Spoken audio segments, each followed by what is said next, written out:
Nosso pai era homem cumpridor, ordeiro, positivo, e sido assim desde mocinho e menino, pelo que testemunharam as diversas sensatas pessoas quando indaguei informação. Do que eu mesmo me lembro, ele não figurava mais estúrdio nem mais triste do que os outros conhecidos nossos. Só quieto. Nossa mãe era quem regia, que ralhava no diário com a gente, minha irmã, meu irmão e eu. Mas se deu que, certo dia, nosso pai mandou fazer para si uma canoa. Era a sério. Encomendou a canoa especial, de pau de vinhático, pequena, mal com a tabuinha da popa, como para caber justo o remador. Mas teve de ser toda fabricada, escolhida forte e arqueada em rijo, própria para dever durar na água por uns 20 ou 30 anos. Nossa mãe jurou muito contra a ideia. Seria que ele, que nessas artes não vadiava, se ia propor agora para pescarias e caçadas? Nosso pai nada não dizia. Nossa casa, no tempo, era ainda mais próxima do rio. Obra de nem quarto de légua. O rio por aí se estendendo, grande, fundo, calado que sempre, largo, de não se poder ver a forma da outra beira. E esquecer não posso do dia em que a canoa ficou pronta.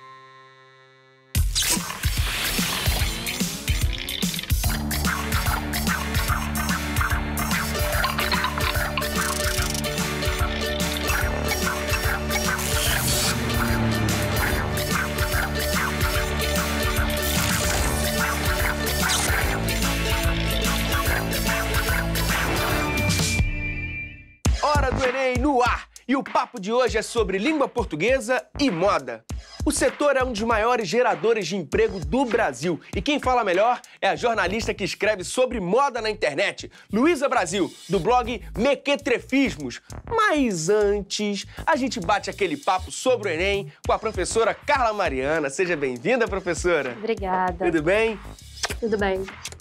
Professora, na prova de linguagens e códigos, a gente tem língua portuguesa, artes, moda, teatro. Como tudo isso se relaciona? Então, a moda, o teatro, as artes, todas são formas de expressão, assim como a nossa língua, né? Então, como se trata de linguagens e códigos, toda maneira de se expressar, de se comunicar, vai estar integrada, vai aparecer nessa prova. E aí, bora ver uma questão que tem tudo a ver com isso? Bora. Roda aí. Fala, galera da Hora do Enem. Eu sou o Marco Laurindo, professor de linguagens do QG do Enem, e hoje eu vim aqui para a gente falar sobre uma questão muito interessante sobre o gênero dramático. Vamos dar uma olhada lá? Quando a gente passa a analisar esse texto aqui, você percebe que ele já possui características bem interessantes do gênero dramático, tá? Ou seja, você tem aqui a marcação para a representação teatral. Repara só, Pinhão sai ao mesmo tempo que Benona entra. Só uma observação. Qual o nome que a gente dá a esse tipo de estrutura dentro do gênero dramático? Ele tem um nome específico. A gente vai chamar de rubrica teatral. Ou seja, é aquilo que vai orientar, né, os personagens, os atores, a fazerem aquilo que o autor do texto queria como representação. Tudo bem? Volta para o texto comigo, vai. Ele fala assim, ó.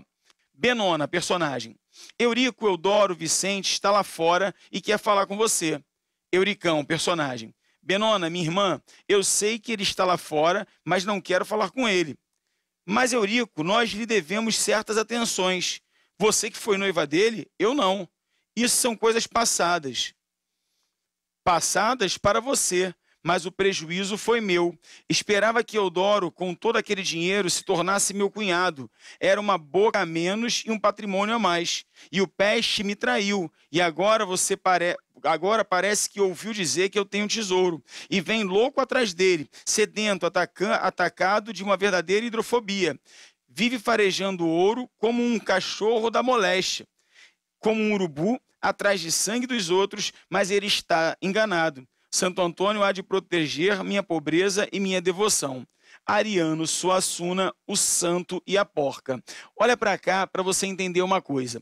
Quando a gente pensa num autor como Ariano Suassuna, é muito importante a gente entender que existe ali um trato regional sobre algumas questões. O Ariano Suassuna, ele vai fazer várias comédias, entre elas um alto chamado O Alto da Compadecida, você deve conhecer. É um autor maravilhoso e ele aqui nesse texto, obviamente, está tocando aí, né, na questão da comédia de um modo geral, beleza? Vem comigo agora para o enunciado, vamos lá? Ele fala o seguinte: nesse texto teatral, o emprego de expressões o peste, cachorro da molesta, contribuiu para... Gente, como eu te falei, o Ariano Suassuna ele vai fazer uso aí de toda uma questão regional, um discurso e principalmente um registro característico de uma linguagem regional. Pensando dessa maneira, essas expressões representam uma variante linguística, tá? Que é essa variante diatópica, essa variante geográfica, essa variante que a gente pode chamar de fato de regional. Tudo bem? Pensando dessa maneira, vamos para as alternativas. O emprego das expressões contribui para, letra A, marcar a classe social dos personagens. É isso. Eu quero dizer se eles são mais ricos ou mais pobres em função das expressões? Não. Caracterizar usos linguísticos de uma região. Opa, eu guardaria essa daí. Letra C. Enfatizar a relação familiar entre os personagens. Não, não é isso. A expressão não vai marcar isso. Letra D. Sinalizar a influência do gênero nas escolhas vocabulares. Também não. Esse gênero pode ser utilizado com uma linguagem padrão, tá? E letra E. Demonstrar o tom autoritário da fala de uma das personagens. Também não é isso que ele quer, ou seja, ele está marcando aí uma variação regional da linguagem. E por isso a resposta também é a letra B de bola. Tá legal? Valeu, professor Marco Laurindo! Valeu mesmo! Essa questão traz um texto teatral para falar de regionalismo. É um tema importante para o Enem, tá certo? Tá certíssimo.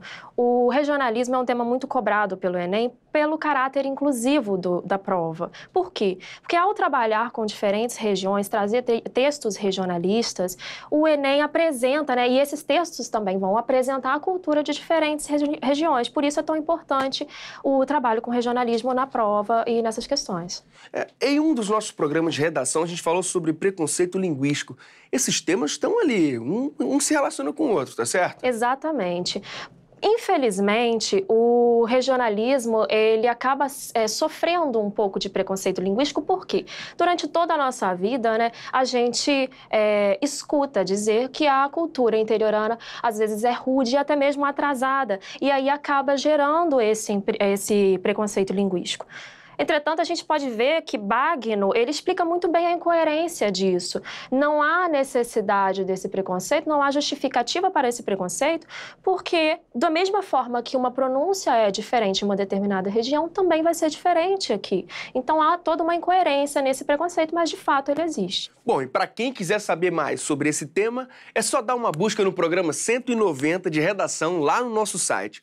Os regionalismos podem aparecer em qualquer gênero textual ou eles são mais comuns aos textos literários? O regionalismo ele pode aparecer em qualquer gênero literário. Por quê? Ele não se trata só de expressões da oralidade. Qualquer texto que vá trabalhar com uma determinada região, que tem foco em uma região, ele vai ser considerado regionalista. Ele pode ser, por exemplo, um texto histórico, que é um texto não literário, e vai trabalhar com o regionalismo da mesma maneira e vai ser considerado regional.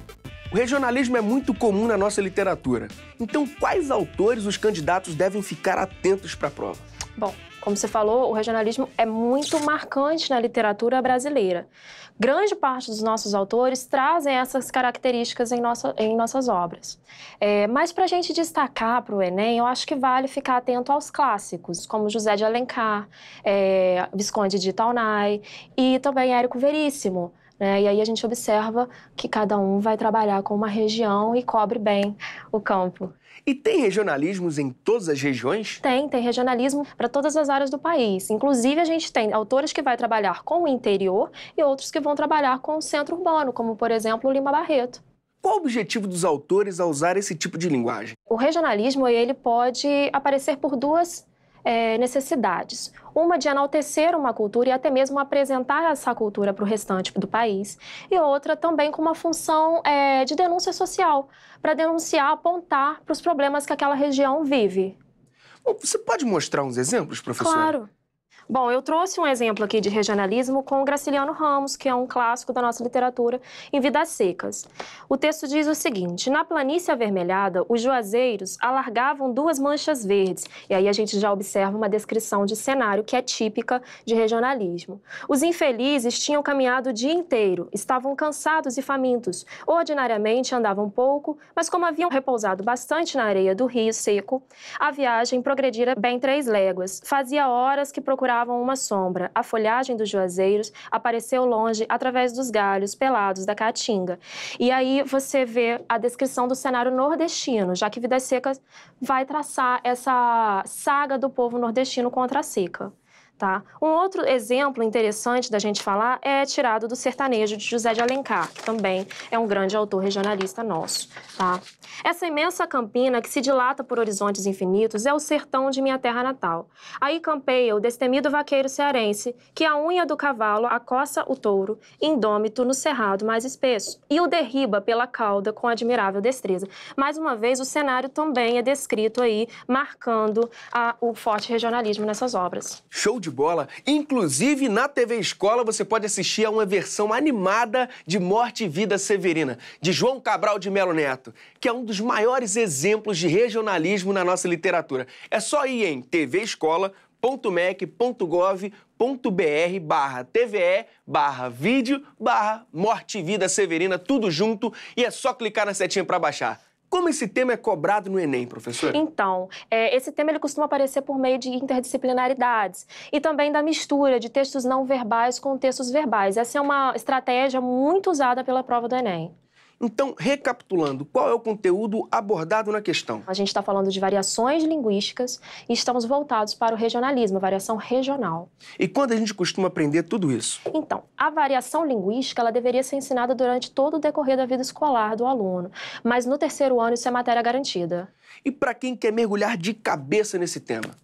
Para quem quer mergulhar de cabeça nesse tema, é essencial buscar muita leitura, conhecer diversos tipos de textos de diversos autores para perceber as diferenças e se atentar para esses detalhes da linguagem, da expressão. Dessa maneira, vai conseguir enxergar bem esse regionalismo. Professora, muito obrigado por toda a você. ajuda, viu? A gente que agradece. E agora a gente fala de um setor pra lá de importante, a moda. Tá pensando que é só roupa? Que nada! Do plantio do algodão, passando pela criação das fibras, até chegar na vitrine, a moda gera muitas oportunidades. É a 2ª maior empregadora da indústria de transformação. Só perde para o setor de alimentos e bebidas juntos. É a 2ª maior geradora do primeiro emprego do brasileiro. Também mexe com a cultura, o comportamento e a consciência social. E quem fala melhor disso é a jornalista Luísa Brasil. Seja bem-vinda. Olá. Tudo bem? Tudo bom, tudo certo. Seja bem-vinda. É um setor muito importante, né? Com certeza, sem dúvidas. É um setor que engloba muita coisa, enfim. As pessoas estão acostumadas a falar do estilismo, mas tem muitas profissões e muitas oportunidades, né? Luísa, você trabalha com moda, que tem um diálogo estreito com o universo pop. Assim como os esportes e a TV, as pessoas acham que o sucesso é mais fácil. Não é bem por aí, né?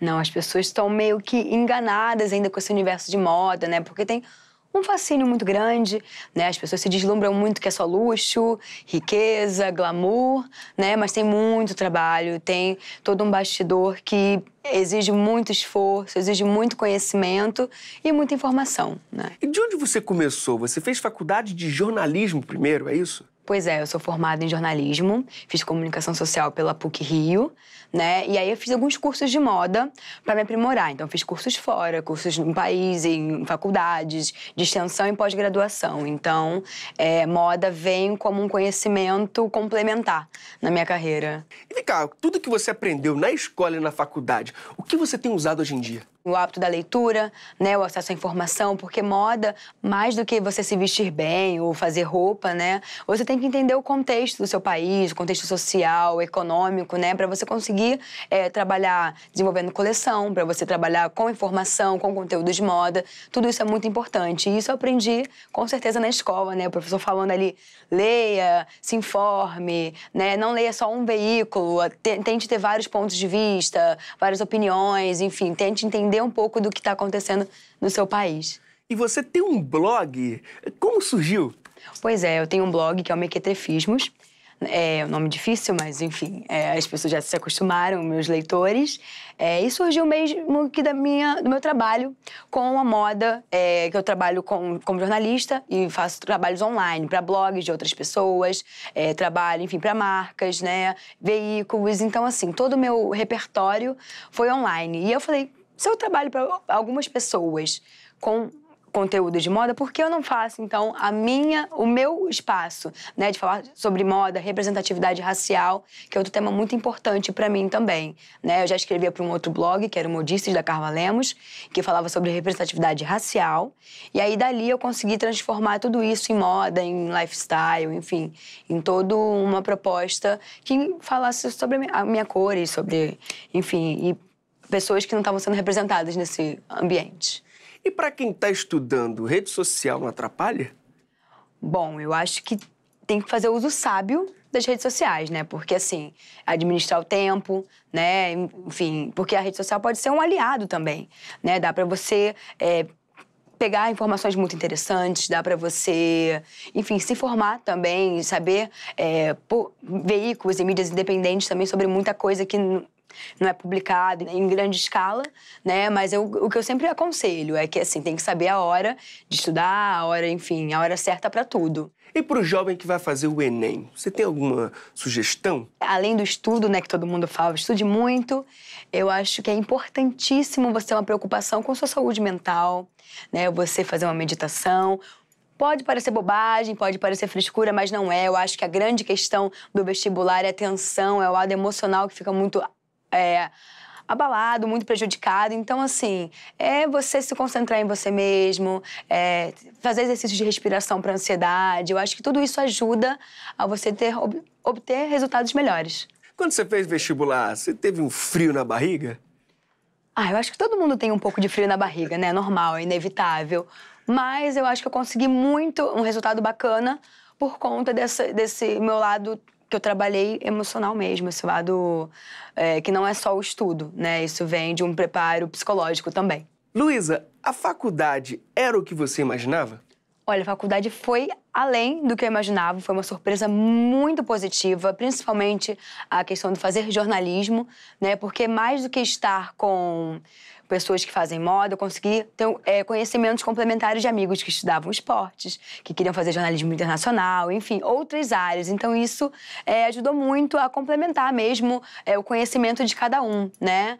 E eu passei 8 períodos lá na PUC, enfim, eu até fui de um momento que o jornalismo estava ali em pauta na questão do diploma ou não diploma, né? Mas hoje em dia a gente vê a importância, né, de você ter uma formação de jornalismo, inclusive quem decide trabalhar com redes sociais, com a coisa do ao vivo, as transmissões cada vez mais em alta, né? Então, assim, foi muito... Hoje em dia eu vejo o quanto foi importante eu ter aprendido na faculdade técnicas de escrita, né? Aprender a realmente entrar no estúdio, fazer uma edição, né? Narrativas, aprender a fazer locução. Tudo que eu falo assim, nossa, mas eu não quero fazer faculdade de rádio, por que eu tô fazendo locução, sabe? Mas hoje em dia o quanto isso é importante pro meu trabalho. Eu vejo que com toda essa ascensão das redes sociais e você, ser uma pessoa pública que está ali nos aplicativos, fazendo stories e tudo mais, e você vê o quanto eu consigo colocar ali no meu dia a dia as técnicas de jornalismo aplicadas, né, nos meus trabalhos e também nessa vivência minha com redes sociais. E tem muita diferença da faculdade para o mercado de trabalho?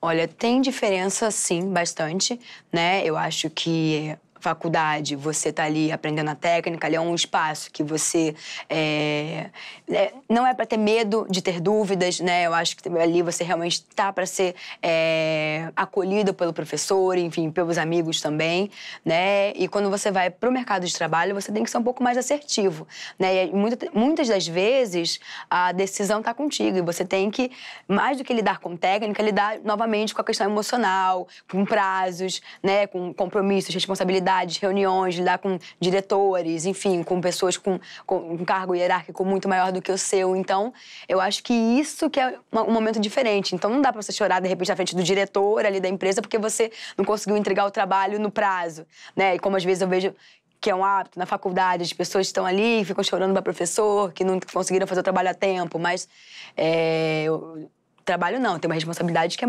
grande, assim como a faculdade, né? E você realmente tem que lidar não só com a técnica, com suas habilidades, mas também com o seu lado psicológico, que vai ser provado ali, vai ser posto em prova todo dia, toda hora, todo momento.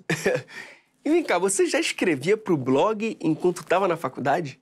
Olha, na verdade, quando eu ainda estava na faculdade, as redes sociais ainda eram um caminho, assim, muito nebuloso, né? Ainda não tinha a maioria das redes sociais que hoje em dia a gente tem, né? E eu escrevia muito para online, fazia todos os meus textos muito formatados para online, só que eu ainda não tinha o blog. Né, escrevia para outras pessoas, escrevia crônica, e eu ainda tinha, assim, a vontade de trabalhar num grande veículo, né, de moda, mas eram os veículos impressos.